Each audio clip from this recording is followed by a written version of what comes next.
به آسایش مکن، زلف خود از روسری بیرون مریز، در مسیر چشمها افسون مریز. یاد کن از آتش روز معاد، جلوه گیسو مده در دست باد. خواهرم دیگر تو کودک نیستی، کودک نیستی بزرگ شدی. خواهرم دیگر تو کودک نیستی، فاشتر گویم عروسک نیستی. خواهر من این لباس تنگ چیست؟ پوشش چسبان و رنگارنگ چیست؟ خواهرم اینقدر تنازی مکن، با اصول شرع لجبازی مکن.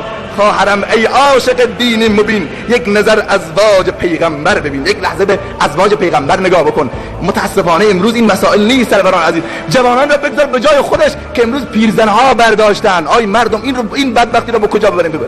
قدیم شنیدیم عشق پیری گر بجنبد سر به شیدایی زند، ولی امروز دیدیم پیرزنی که بالاخره آفتاب عمرش بر لب بام رسیده و برف پیری سراسر وجودش را فرا گرفته، میاد آرایش میکنه خودش را. لب و دهانی که امتدادش از مشرق تا مغرب صورتش رو گرفته، میاد اونها رو ماتیک میزنه.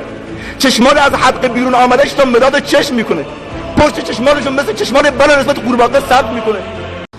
به آسایش مکن، زلف خود از روسری بیرون مریز، در مسیر